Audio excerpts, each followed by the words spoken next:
kacu gahugu keza sagwa amahoro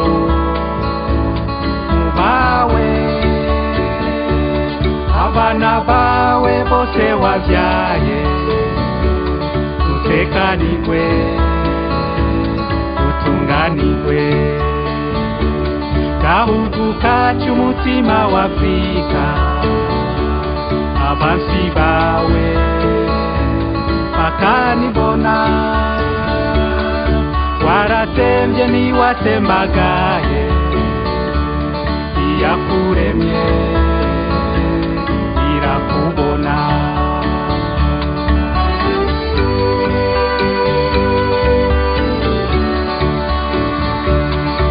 ati kateretswe n'Imana kadahenugwa n'umuyaga esagatutu kawe Burundi kw'isi yose ntaho nagasanze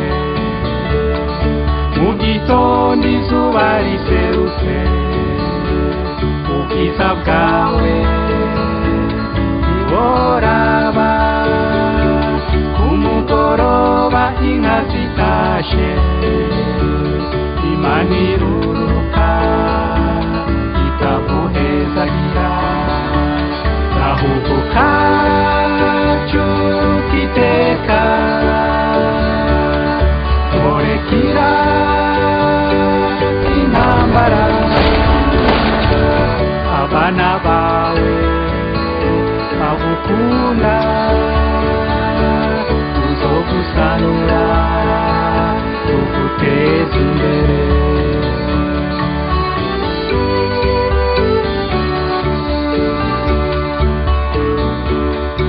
esitoto ryawe Burundi amashamba n'udusozi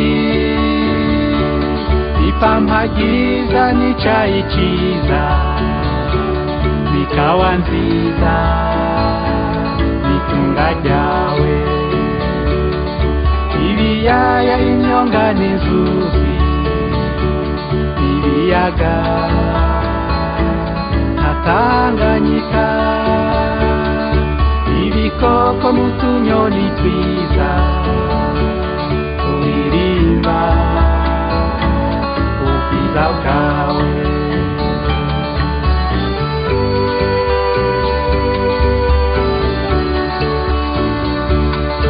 mu gitondo ca kare cane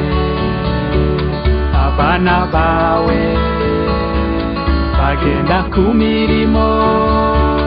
ese ubabonye bariko bakora banezerewe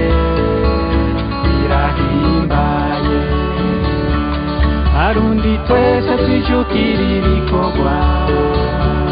yo soko y'amajambere maze umwimbu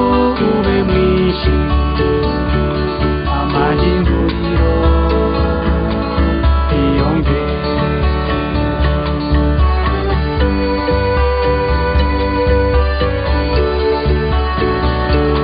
muri wikende abana bawe mu ntara zose barasayangana mu nkino hamwe n'utugenegene mu biteramo y'abaririmbi ese abatimbo mu kuvuza ingoma bahayagiza mico kama hari n'abava mu mihingo y'isi baje kuraba ubwiza bwawe gahugu kacu iteka murekira intambara abana bawe bagukunda tuzogusanura tuguteza imbere gahugu kacu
Yesu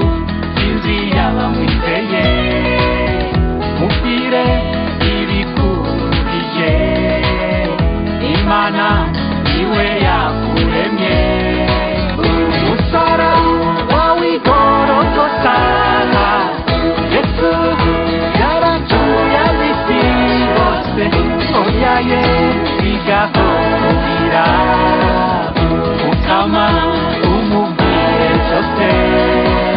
yaritanze kubw'ibicuro byacu yararishe ibyari biturukije urakoze Mana muri byose wadukoreye nimushimwe ibihe bidashira